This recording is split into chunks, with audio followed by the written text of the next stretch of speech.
எல்லாருக்கும் வணக்கம். மதுரை ஏர்போர்ட்டில் நம்மளுடைய நண்பர்கள், நண்பிகள், தோழர்கள், தோழிகள் எல்லாருமே இருக்கிறாங்க. முதல்ல அவங்க எல்லாருக்குமே என்னுடைய மதுரை மக்கள் எல்லாருக்குமே என்னுடைய வணக்கம். உங்களுடைய அன்புக்கு கோடான கோடி நன்றிகள். நான் இன்றைக்கி போகிறது ஜனநாயகன் படத்தினுடைய வேலைக்காக போகிறேன். கொடைக்கானல் ஒரு ஷூட்காக போகிறேன். கூடிய சீக்கிரமே உங்கள் மதுரை மண்ணுக்கு நம்ம கட்சி சார்பாக வேறு ஒரு சந்தர்ப்பத்தில் உங்கள் எல்லாரையும் மீட் பண்ணி நான் பேசுகிறேன். பட் இன்றைக்கி ஒரு 1 ஹவரில் நாங்கள் லேண்ட் ஆகி நான் அவங்க எல்லாரையுமே பார்த்துட்டு நான் என் வேலையை பார்க்க நான் போயிடுறேன். நீங்களும் சேஃபாக அவங்கவுங்க வீட்டுக்கு போயிடுங்க. யாரும் என்னுடைய வேனுக்கு பின்னாடியோ காருக்கு பின்னாடியோ யாருமே ஃபாலோ பண்ணுறதோ, இந்த பைக்கில் ஃபாஸ்ட்டாக வர்றதோ, பைக் மேலே நின்றுக்கிட்டு பைக் ஓட்டுறது, ஹெல்மெட் இல்லாமல் இந்த மாதிரிலாம் வராதிங்க. ஏன்னா அந்த காட்சியெல்லாம் பார்க்குறதுக்கே மனசுக்கு ரொம்ப பதட்டமாக இருக்குது. ஸோ கூடிய சீக்கிரமே வேறு ஒரு சந்தர்ப்பத்தில் உங்கள் எல்லாரையும் நான் மீட் பண்ணி நான் பேசுகிறேன். அது வரைக்கும்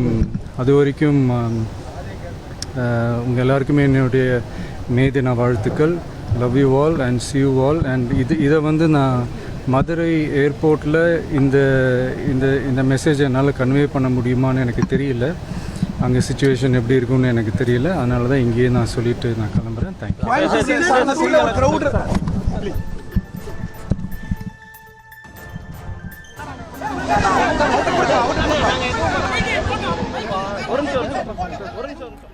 சென்னை விமான நிலையத்தில் தவிக தலைவர் விஜய் செய்தியாளர்களை சந்தித்தார். அந்த காட்சிகளை பார்த்தோம். ஜனநாயகன் படத்திற்காக செல்ல இருப்பதால் என்னை யாரும் பின்தொடர வேண்டாம் என செய்தியாளர் சந்திப்பில் விஜய் வேண்டுகோள் விடுத்திருக்கிறார்.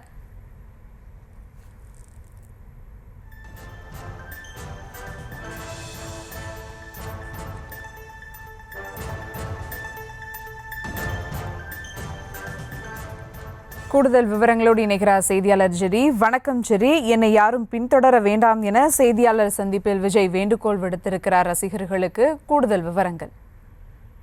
சுபா வணக்கம்.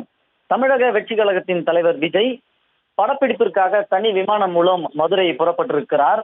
அப்பொழுது சென்னை விமான நிலையத்தில் கட்சி தொடங்கியதிலிருந்து இந்த ஒரு ஆண்டு இடைவெளியில முதல் முறையாக செய்தியாளர்களை சந்தித்திருக்கிறார்.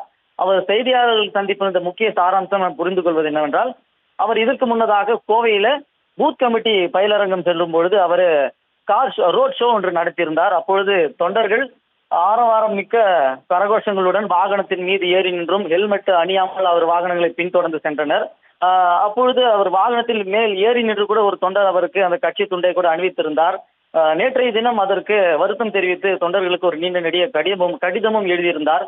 இப்பொழுது அவர் மதுரை செல்லும் பொழுது செல்வதற்கு முன்னதாகவே நேற்றைய தினமே கட்சியினுடைய மாவட்ட செயலாளருக்கு தகவல் பரிமாறப்பட்டது. அதாவது இது தனிப்பட்ட அலுவல் காரணமாக அவர் மதுரை செல்கிறார், அதாவது படப்பிடிப்பு காரணமாக செல்கிறார்.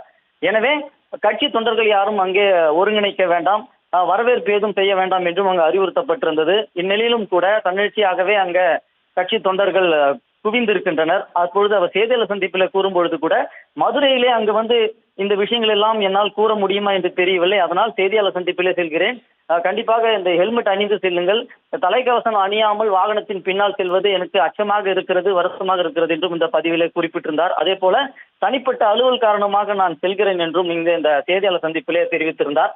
இறுதியாக இவர் பேசி முடித்த பிறகு, அதாவது தொண்டர்களுக்கு இவர் சொல்ல வந்த கருத்துக்களை தெரிவித்த பிறகு செய்தியாளர்கள் கேள்வி எழுப்ப முயன்றனர். ஆனால் எந்த கேள்வியிலும் அவர் பதிலளிக்காமலே சென்று விட்டார்.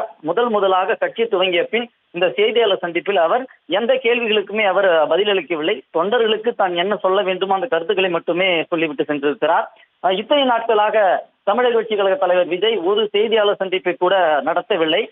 கட்சியினுடைய பிரச்சனைகள் குறித்து எந்த ஒரு கேள்விக்கும் அவர் பதில் சொல்லவில்லை என்று பல்வேறு விமர்சனங்கள் எழுந்திருக்கக்கூடிய நிலையில தற்பொழுது முதலாக செய்தியாளர்களை சந்தித்திருக்கிறார். ஆனால் ஒரு கேள்விகளுக்கு கூட அவர் விடையளிக்காமல் தவிர்த்து விட்டு சென்றிருக்கிறார். விவரங்களுக்கு நன்றி ஜெரி.